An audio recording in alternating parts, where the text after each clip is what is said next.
You here on Lake Geneva added great equanimity to what was a very positive process.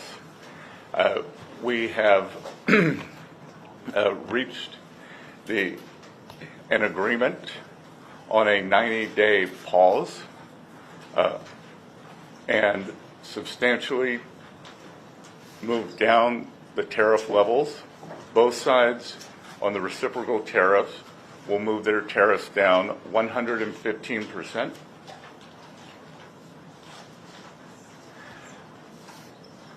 We had very robust discussions. Both sides showed great respect. It was a chance for me to meet the Chinese delegation. The Vice Premier I had previously had only a video call with. Ambassador Jameson was familiar with two of the other leaders on the delegation from his previous time. So there was very good personal interaction. Both countries represented their national interests very well. We concluded that we have shared interest, and we both have an interest in balanced trade. The U.S. will continue moving towards that. I will let Ambassador Jameson talk about the President's initiatives that began on a historic trade announcement on January 20th, which no other president has ever done, following to April 2nd, when we implemented the reciprocal tariffs. Thank you, Secretary, and I will echo your thanks to the Swiss government and Swiss officials for hosting us this weekend. The atmosphere was very conducive to discussions, and thanks to them we were able to have very constructive and positive conversations with our Chinese counterparts, who clearly came to deal this week. The rapid nature that we were able to conduct and conclude these discussions is a testament to mutual understanding and mutual respect between the Chinese and U.S. sides. With respect to the U.S. Trade position, our interactions with China, and the agreement today, please keep in mind that the United States trade deficit has ballooned over the past several years, ending up at $1.2 trillion deficit in goods as of the end of last year, which was an approximately 42% increase over a few years prior, when there was an $850 billion trade deficit at the beginning of the Biden administration. So that is a rapid and expansive increase in the trade deficit. And our view is that this is driven in large part by non-reciprocal trade, among other things, and the result has been offshoring of manufacturing and other negative impacts on the U.S. economy. And so on January 20th, when the President was inaugurated, he released the America First trade policy, which was comprehensive and flagged that and actually directed agencies, including the U.S. Trade Representative and others, to research this issue and to provide options, which we did, and the President elected to impose reciprocal tariffs on April 2 to address this national emergency of the trade deficit. There was a global baseline tariff accompanied by higher reciprocal tariffs for each country depending on the level and intensity of their trade surplus with the United States. In all of this, China was assigned a reciprocal tariff rate of 34%. China was the only country that chose to implement retaliation against the United States for this reciprocal tariff. All other countries withheld and decided that they wanted to negotiate with the United States or simply not retaliate. And so we've been in detailed discussions with other countries for several weeks at this point. China, as you know, retaliated not only with tariffs but with disproportionate and asymmetrical non-tariff measures in order to maintain the effectiveness of the reciprocal tariff measures. The President increased our tariff rates to offset Chinese retaliation. And as you know, this escalated to a point where both sides had added 125% tariffs, and with the Chinese side, additional non-tariff measures, amounting to an embargo in some senses on trade, an effective embargo, which of course was not a sustainable practice for either side. And so today, with this agreement, we come to agreement that that our reciprocal tariff rate will go down to 10% on the United States side, so it goes down 115%. We enter into a 90-day pause period for negotiations, which both the Chinese and the United States are very committed to. And the Chinese on their side also go down 115% to 10%, and they remove the countermeasures that they have in place. To be very clear, other measures that the United States has put in place in the past, whether it's tariff measures from 2018 or since, tariffs under other statutory authorities, tariffs related to fentanyl, those remain unchanged for now to the side. I'll just make one point, is that both the Chinese and the United States agreed to work constructively together on fentanyl, and there's a positive path forward there as well. Okay, great. So let's start with some questions. Well, just if I may make a few final remarks to give you framing and context. I think throughout the trade process, we have had a plan, we have a process in place, and now with the Chinese, after this weekend, we have a mechanism for continued talks. So process, plan, and mechanism. I would say one of the big takeaways from this weekend, the United States will continue a strategic rebalancing in many areas that were exposed as supply chain weaknesses during COVID, whether it's medicines, whether it's semiconductors, steel, we've identified 5 or 6 strategic industries and supply chain vulnerabilities, and we will continue moving toward U.S. independence or reliable supplies from allies on those. But the consensus from both delegations this weekend is neither side wants a decoupling.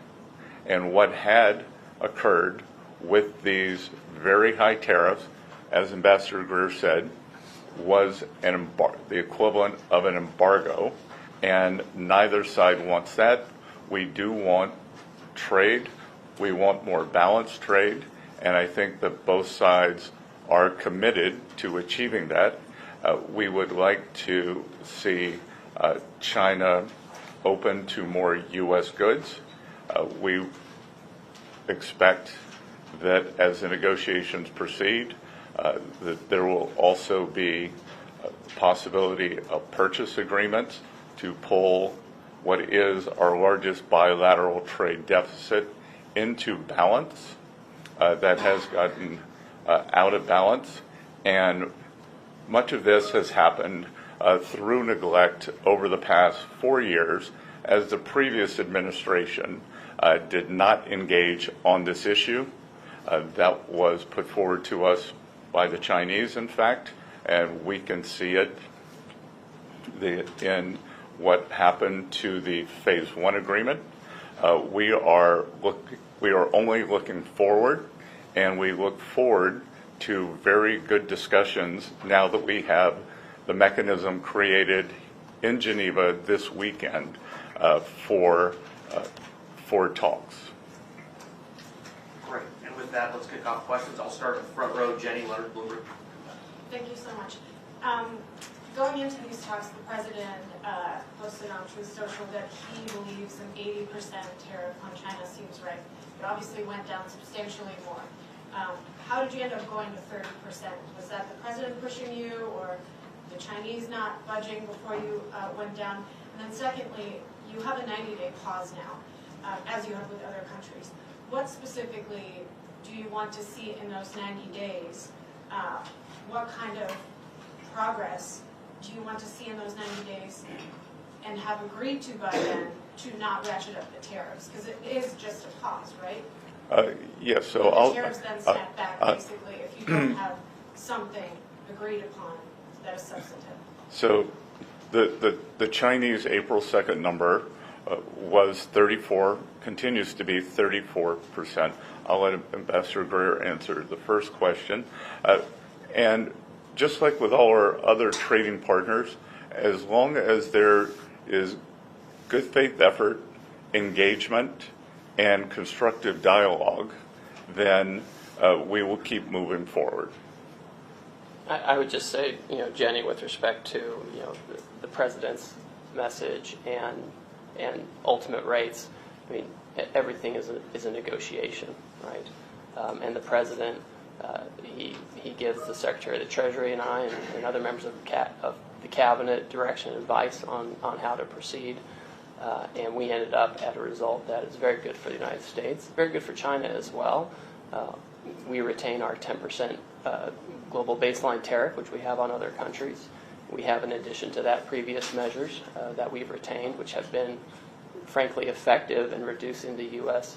bilateral trade deficit with China over the past few years. So that leaves us in a very good position all in with respect to measures on Chinese imports, but more importantly, leaves us in a constructive path forward to have a positive conversation with the Chinese on how to rebalance and have more constructive trade.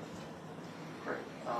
In the back, Associated Press. Associated Press. Hi, I'm Jamie from Associated Press. We just heard our colleague talk about 30% tariffs. I'm just trying to understand these numbers here because they're all over the place. We were at 145 before, apparently, and 125, I believe, from the Chinese side. So can you say clearly now that I think the question was, right now for the 90-day period, the U.S. tariffs on Chinese goods will be down to 30%.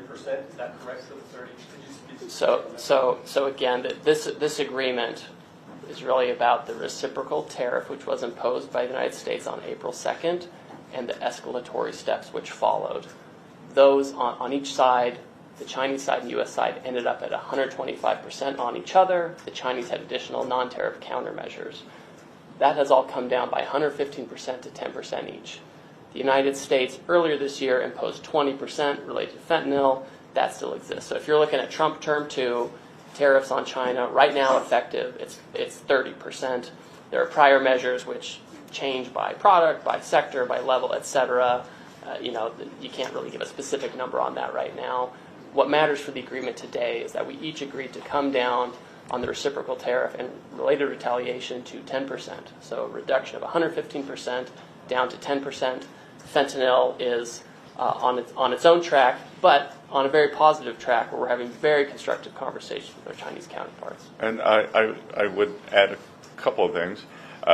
This does not include any sector-specific tariffs that have been put across all of our trading partners.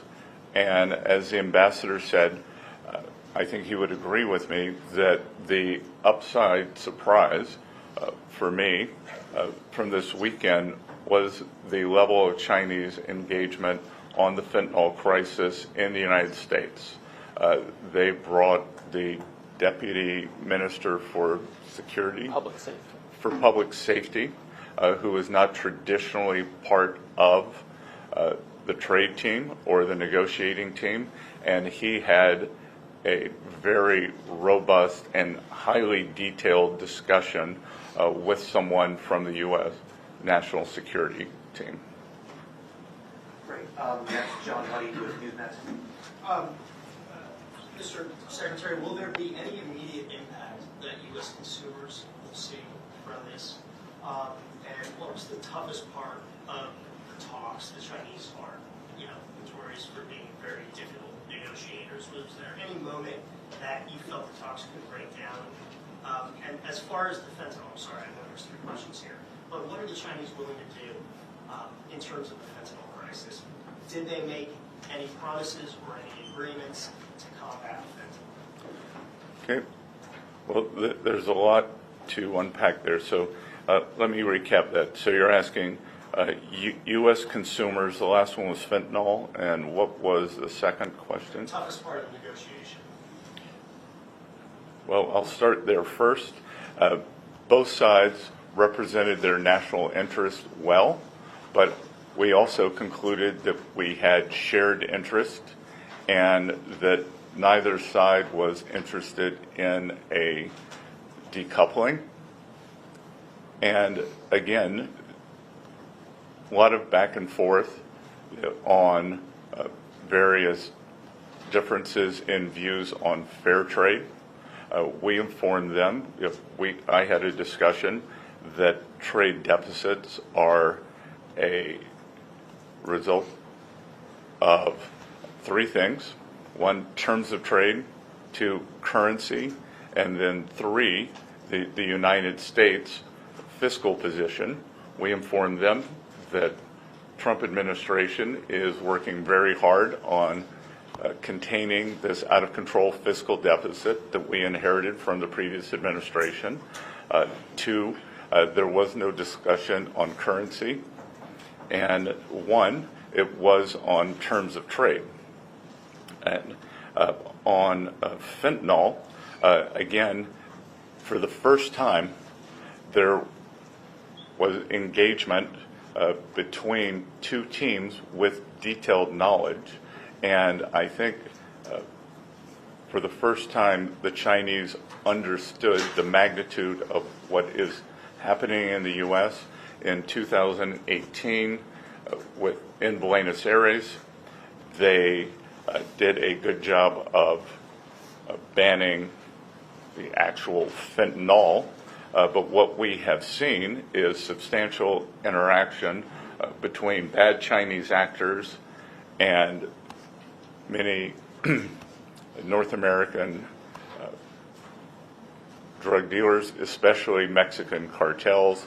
Treasury has designated several of the Mexican cartels as foreign terrorist organizations. We made that clear to the Chinese. They were very receptive. As you may or may not know, the Chinese have very draconian measures for the sale of illicit narcotics in China, and we have asked them to be equally as draconian with the people who are poisoning Americans. And let me make a point. Your question about what was the toughest part of the negotiation, I would submit it was actually, in the lead up to the negotiation, trying to repair channels of communication that had atrophied under the last administration, where, our office, for example, the Office of the United States Trade Representative, had almost no substantive discussions with the Chinese side on trade.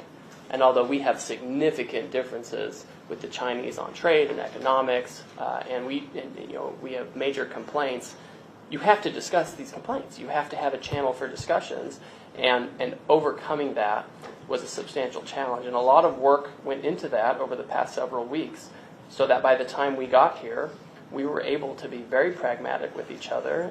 And to be sure, there were tough things to deal with on the level of removal, the timing for implementation, managing each side's domestic politics, et cetera. And I won't go into too much detail. But I would say the toughest part was simply getting to a position where we could, in good faith, both sides work with each other. And once we did, we were able to do this in a couple of days. This is not the first time I've done trade negotiations with the Chinese, and sometimes it can take a very, very long time to overcome misunderstandings. We were able to do that effectively over the past few weeks, which enabled us to be very pragmatic and effective this weekend. And I think we leave with a very good mechanism to avoid the unfortunate escalations as we saw after April 2nd from happening again. What had been very unusual about the relationship was that President Trump, Party Chairman Xi, they have a good relationship, but that the nature of what has happened since April 2nd could have been avoided if we had had this kind of mechanism in place, and I believe it is in place now. I think we leave today with a process that will move forward, and again, great mutual respect for our Chinese counterparts. I believe they showed us the same. And the impact on U.S. consumers? Do U.S. consumers see any resulting result out of this? I mean, Mr. You're the Treasury Secretary, so you're better suited. But I would say on the front end, there's been a lot of talk about impact on consumers that just never really translates to the numbers. Consumption remained high.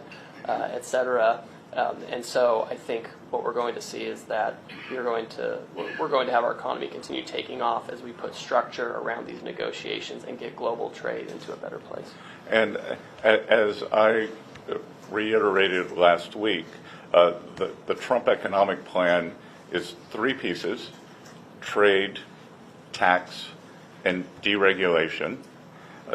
Trade has been implemented first, and that process is occurring. We believe that the tax portion is going very well.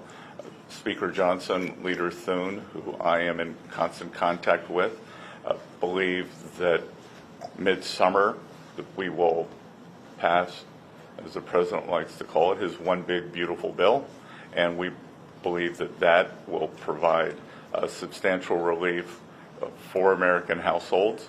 And then deregulation, a hidden and pernicious tax on American households, is regulation. We believe that the last administration added several $1,000s a year to American families' cost, and that we will be not only cutting those substantially, rolling that back, but cutting those substantially. Thanks. I think we have time for about maybe 2 or 3 more questions. The most, sorry, ma'am, name and outlook, please. Yeah, it's Imogen Phillips, BBC. It's very heartening what you're telling us. I'm wondering whether you think it might have been a better idea to start at this point of negotiation rather than start with a big list of tariffs and all the global turmoil that caused and the fear, frankly, in some countries around the world. How about, do you think with hindsight it might have been better to start, reach out and say we want to talk to you guys about this? I disagree entirely. We have spent decades at the World Trade Organization in multilateral and bilateral negotiations trying to get other countries to reduce their tariffs and non-tariff barriers to be more reciprocal with the U.S. We've had one of the most open economies for decades. The promise of the WTO and the multilateral system is that everyone was going to come down. It turns out the U.S. went down significantly. There were other economies that had low tariffs as well, but retained very high non-tariff barriers. We have tried really hard to work within the system, and the net result is a $1.2 trillion deficit in goods. The net result is manufacturing went to China, East Asia, Mexico, et cetera. So we tried all of that. So the idea that we can just keep saying, well, why don't we just talk a little bit more and we'll have a different outcome, I think just is totally detached from reality. And I would add a couple of things, that as our 18 important trading partners come to us, many with very good deals, as the UK, who skipped to the front of the line as our oldest ally, as Ambassador Greer and I look at their proposals, again, to lower tariffs, to lower the non-tariff trade barriers. Obviously, UK does not have a currency manipulation problem. And the subsidies for labor and industry, we look at these, and I think, how did we get here? How did we get here? And I echo part of what President Trump said, that he doesn't blame the other economies for taking advantage of a fluid, taking advantage of the situation when they were allowed to do it. He blames previous U.S. leaders. So we are just trying to restore a healthy equilibrium. That the U.S. economy has become very unbalanced. On one side, we have a forward-leaning, the deepest and widest financial markets in the world. We have financial innovation. We have the tech sector that is the envy in the world. On the other side, we are a natural resources economy led by energy. So it is a barbell. But in between, precision manufacturing, especially precision manufacturing, has been wiped out. And it is our intent to bring that back. So we want to rebalance. And I think that there is a big opportunity. If I think about this weekend, the Chinese, they have gone the other way. They are unbalanced in terms of overproduction in the manufacturing sector. they have stated, but have not yet rebalanced toward a more consumption-oriented economy. And there is a chance, if we can open up trade to China, have more fair trade toward the U.S., that we could rebalance together. So I reject the notion that business as usual would have worked. Great, and I think this will be our last question as we're just about out of time. Swiss outlet, Urs Geringer with Walsh. Yes, I have a question in regard of the setting of these very successful talks as we hear. Switzerland has been in the center for international conferences for many decades. In recent times, we've been under tremendous pressure. The ambassador of Joe Biden to Switzerland called Switzerland the hole in the donut. My question is, how high does your administration value reliable Swiss neutrality for conferences or meetings as we just witnessed this weekend? Well, I won't speak for the previous ambassador. My neighbor in Charleston, South Carolina, is the ambassador under President Trump, Ambassador Ed McMullen, who was highly respected here. He continues to engage with the Swiss American Foundation, and he has led this administration's effort to re-engage with Switzerland after the past 4 years. So we value the relationship. I believe Switzerland is now one of maybe the 6th largest investor in the U.S., which is incredible for an economy with 9 million people.